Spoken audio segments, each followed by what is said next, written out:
Hey, what's up, everybody? I'm here to give you guys my WWE Monday Night Raw review for, I believe it was October 15th, 2018, because today's Wednesday, and Monday was 2 days ago. So, this show, well, we had Corey Graves, Mike Owen, Renee Young on commentary for this show. And this show started off with a promo from the Dogs of War, which I guess they wouldn't call the Dogs of War anymore, because I guess they stopped calling them that, but I just got so used to calling them that that's what I just write in my notes every time they have a match or they do some sort of backstage promo segment or something. So they came out and pretty much gloated about the fact that they destroyed the Shield. Drew McIntyre talked about how they didn't need some dumb team name or some dumb catchphrase to destroy the Shield, even though you were called the Dogs of War at one point. And Braun Strowman says he's going to destroy Roman Reigns to take his Universal title.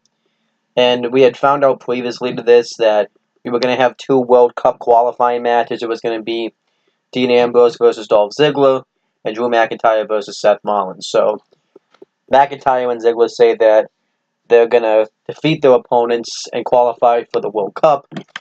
And they kind of go back and forth about which one would actually win the tournament, which it really doesn't matter anyways, but whatever. Then Braun Strowman tells him to shut up and then says he's going to win the Universal title. And they talk about how the Shield's very close to crumbling. And the Shield music hits. And I was worried they were just going to have Dean Ambrose come out with the Shield like nothing happened. But that's not what happened. What happened was Roman Reigns and Seth Rollins came out. And they say that Dean Ambrose isn't there because he won on Ambrose time. So he's not there. Because they were talking about there's no dissension going on whatsoever within the Shield. So then Roman and Seth say that they should be worried about going after the Universal and Intercontinental Championships, which I thought was going to lead to a tag team match for both the Universal and Intercontinental Championships, which I'm glad didn't lead to that because that would have been stupid. And then, yeah, they bicker a lot, and then Seth Rollins says that since you and me are both out here right now, Drew, let's have our qualifying match. And that was pretty much that.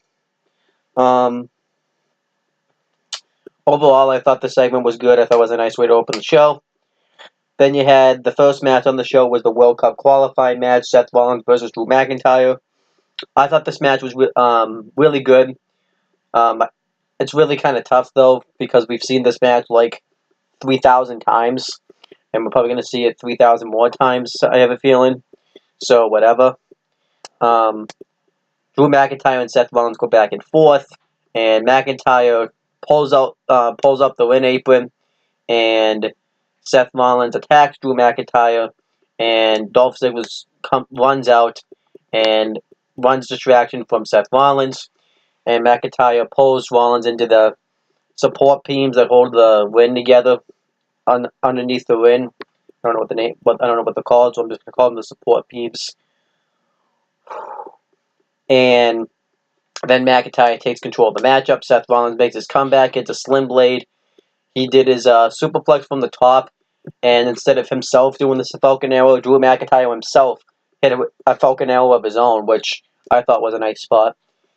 And then the match is breaking down into chaos, and then Dean Ambrose music goes off, and Ziggler's waiting for him to come out, and then Dean Ambrose attacks Dolph Ziggler from behind, and Rollins hits the stomp on the outside on McIntyre, and he rolls back into the ring, and Seth Rollins wins by countout, so he qualifies for the World Cup at Crown Jewel.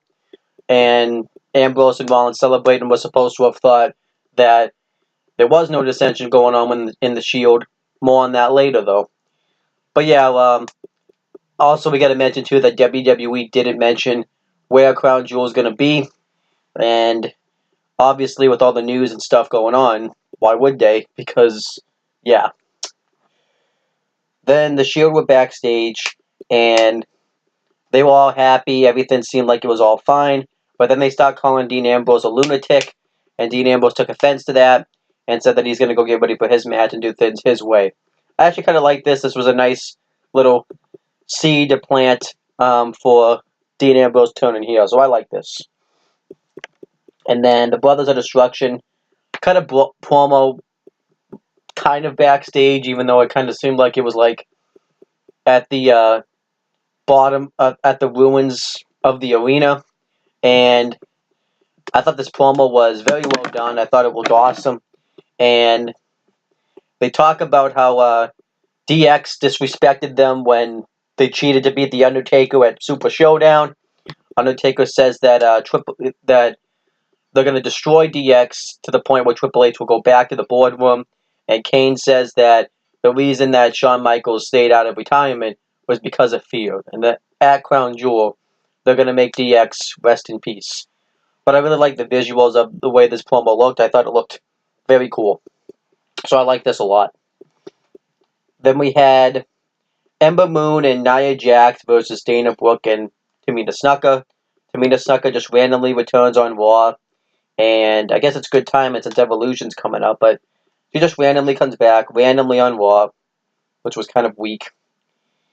And during this match, they announced a Battle Royal where the winner's going to get a future Women's Championship match. It's going to be exclusive to both brands, both Raw and on SmackDown. I'm just trying to pull up the, I'm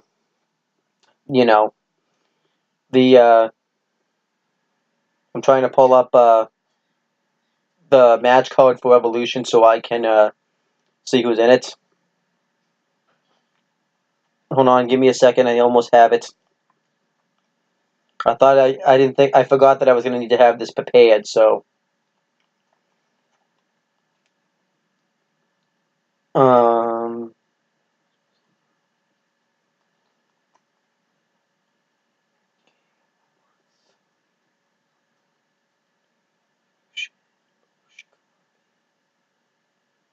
Okay, here it is. So yeah, they're going to have a Battle Royal where the winner gets a future Women's Championship match. The participants are Alicia Fox, Asuka, Billie Kay, Carmella, Dana Brooke, Ember Moon, Lana, Mandy Rose, Naomi, Nia Jax, Paige Boyce, Sonya Deville, Tamina Snuka, and Tori Wilson, which was a nice surprise. She's going to be returning at I almost said Crown Jewel, but no woman's going to Crown Jewel at Evolution, which I think is kind of cool. I don't really like this Battle Royal though. It just seems like let's just cram a bunch of people in one match just to give them something to do. I'm not a fan of that. So we had this match. I didn't really like this match. It was just there to promote the Battle Royal, and just lasted forever. Nia Jax and Tamina Snuka went at it, which is like supposed to be a big deal, but I don't really find it to be that big of a deal. And Tamina Snuka was able to get Nia Jax up with a Samoan drop, but then Ember Moon beats Dana Brooke with a move. I think it was the Eclipse. I don't think it was the Eclipse, but pretty much Ember Moon and Nia Jax got the win. And then Tamina attacks Nia Jax afterwards, and Ember Moon doesn't know what to do, but she works together with Tamina Snuka to eliminate Nia Jax, to throw her over the top rope, acting like this is a Battle Royal. And then Ember Moon tries to eliminate Tamina Snuka from behind, but it doesn't work, but she's still able to anyways. And then Dana Brooke eliminates Ember Moon. And, pretty much Dana Brooke stood tall, which nobody liked, so that was dumb. And then, I didn't like this at all. Ronda Rousey comes out to cut a promo, and she wants answers from the Bella Twins about why they turned on her. So the Bella Twins come out, and they say pretty much that they turned on her because Ronda Rousey came into WWE right away and was instantly pushed right to the top. After all the hard work they did to start the women's revolution, and they said divas, and they made the word diva mean something, which was weird they were saying diva, because they don't say that anymore, but whatever. And then Ronda Rousey pretty much owns the Bella Twins by saying that they have no talent, they're do-nothing Bellas, and they said they only got ahead because of who they were dating. I know slash married to, slash engaged to, whatever. And I did like the line that she said to Nikki Bella, where Nikki Bella kicked down the door to John Cena's bedroom, but John Cena threw her out. That was an awesome line. And the Bella twins say that, they're not going to get rattled by Ronda Rousey. So Ronda Rousey goes to attack them, and security comes out and protect the Bellas, but it doesn't work because in the history of wrestling, security guards aren't very strong, and Ronda Rousey beats the crap out of them, and then that's that. I thought the segment was great, though. It was probably my second favorite thing on the show, behind the Brothers of Destruction backstage segment. I loved it. And even though the Ronda and Nikki feud doesn't seem to have, much of a purpose, it just kind of feels like it was thrown together last minute. I'm enjoying this program. And I hope they actually continue this program after Evolution. They do one more match at Survivor Series, and then that's it. And then Chad Gable and Bobby Roode are backstage, and they're talking to Kurt Angle, who's in a sombrero and a Hawaiian shirt, which was awesome. And they're Kurt Angle's in vacation mode, and they're pretty much just joking around. And Chad Gable and Bobby Roode said that Kurt Angle's Hawaiian shirt is glorious, and then they walk away. No Way Jose comes up, and I forgot he even existed. And started dancing with Kurt Angle. And Baron Corbin comes up and books Kurt Angle in a handicap match against AOP. And Kurt Angle says he doesn't have his gear, so Baron Corbin says he'll figure something else. More on this later, but I love the vacation Kurt Angle storyline. And then we had a World Cup qualifying match, Dean Ambrose versus Dolph Ziggler. I thought this match was a good match. Pretty much the standard of what you would expect to see from a Dean Ambrose-Dolph Ziggler match. Drew McIntyre runs out to try to create some interference. Rollins comes out to try to help Ambrose, and then Ambrose hits his elbow drop onto Ambrose and McIntyre. And then Rollins goes to throw Ambrose in the ring, but he thinks that it's Drew McIntyre grabbing at him, so he shoves Rollins, and then he goes in the ring and loses to a super kick, and Dolph Ziggler qualifies for the World Cup. So the field for the World Cup on Raw is pretty much said. It's going to be John Cena, Kurt Angle, Seth Rollins, and Dolph Ziggler. If I was making a World Cup to determine the best in the world, though, Dolph Ziggler definitely wouldn't be in it, though. Just telling you that right now. Then afterwards, Rollins and Ambrose start shoving each other. Ambrose walks away, and Rollins won't let him walk away. He wants to know what's going on with Dean Ambrose. Well, Roman Reigns comes out and tries to make peace with these two. I don't know. And then Baron Corbin comes out and says, pretty much being a heel, saying that he doesn't want the Shield getting back together. No, sorry. Well, he doesn't want that either, but he doesn't want the Shield crumbling on his watch. So to test their will, he's going to make a 6-man tag team match with the Dogs of War, which I didn't like that because this was like a match we had already seen. So yeah. And then we had the next match. It was no, I'm sorry. We had the next segment. It was the Dogs of War backstage, and Dolph Ziggler's all pumped up that the Shield's starting to crumble. So it looks like everything's going the Dogs of War's way. Drew McIntyre wants Braun Strowman to take out Seth Rollins since he beat him in the World Cup qualifying match, but then Braun Strowman says, no, you're going to listen to what I have to say, and if one of you guys screw up tonight, you guys are going to get these hands. So yeah, I thought that was I didn't really like this backstage promo segment. I didn't really care about it. Then we had Finn Balor with Bayley versus Jinder Mahal with Alicia Fox and the Sin Brothers. That's right, Samir Sin returned to TV, which I didn't care about at all. Finn Balor just squashed Jinder Mahal. How many times we have to see this match, though? Just stop doing this match. Then afterwards, Bobby Lashley and Leo Rush come out, and Leo Rush pretty much praises Bobby Lashley. He says that nobody smells like Bobby Lashley, which was a weird thing to say. And then Bobby Lashley wrestled Tyler Breeze, and he squashed Tyler Breeze when Leo Rush was praising him with the microphone. I'm liking the new Bobby Lashley Leo Rush pair up. I like the fact that he's a heel now, so I love it. This is great. And then Trish Stratus and Lita come out to cut a promo, and before they can finish, Alexa Bliss and Mickie James interrupt them, and they make fun of Lita and Trish Stratus. I did like that Alexa Bliss made fun of Trish Stratus' point fin. I thought that was funny. And they talk about how they haven't wrestled in years, so the gear's going to be all messed up, and they, they aren't going to be prepared for them at Evolution. And then they do a terrible rendition of Allen and versus practice rant from some sort of panel interview that he did a while back.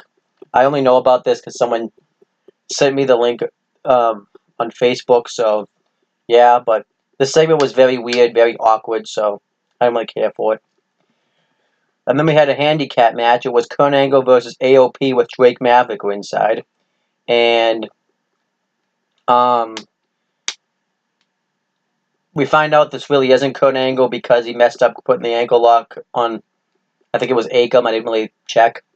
And the AOP just destroy Kurt Angle because he's wrestling in the Los Conquistador outfit.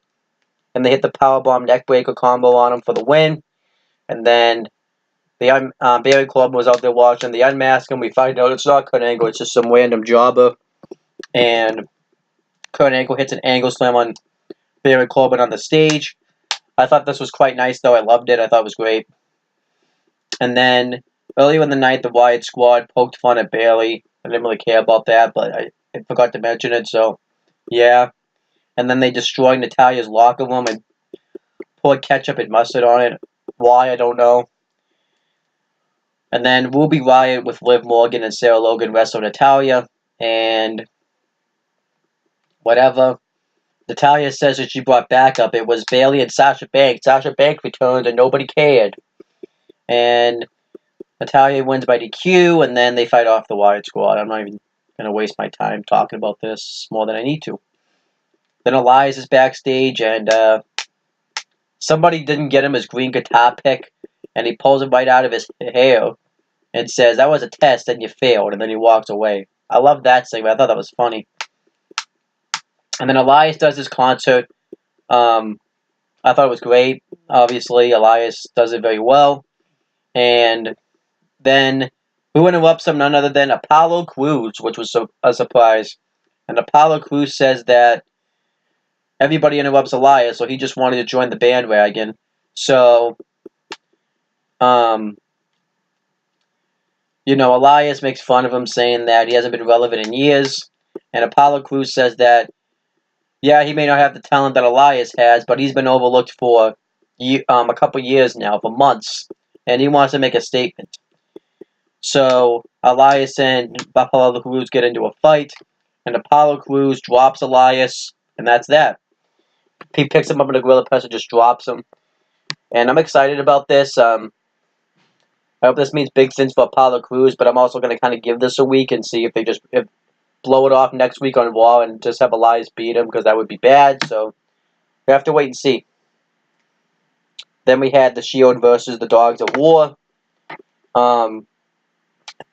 Typical match we've been seeing from these guys lately.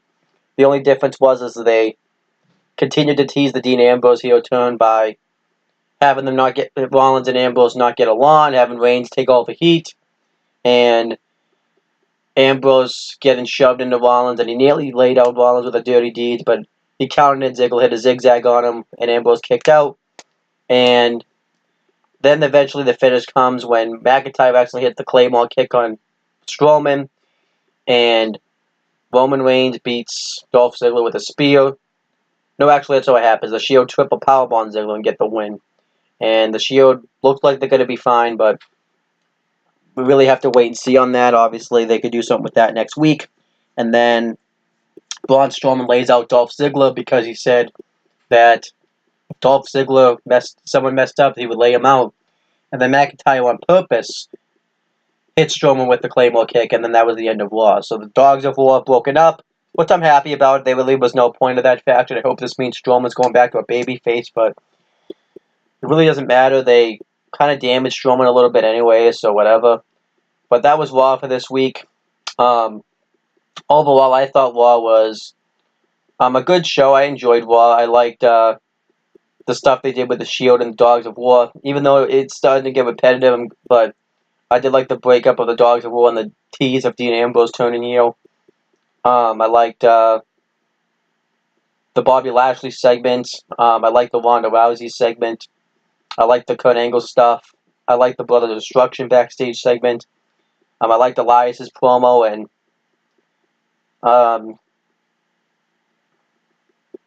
yeah, that's basically it. But I thought Raw, though, flew by, and I enjoyed Raw this week, so I'm going to give Raw a B-. I thought it was a good show.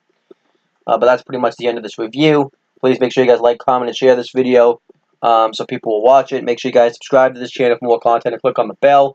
So that way every time I upload a video, you guys get the notifications for it. Make sure you guys do the same thing for my See Ya Brothers that I want to talk on YouTube channels. And that's pretty much it, guys. Talk to you later.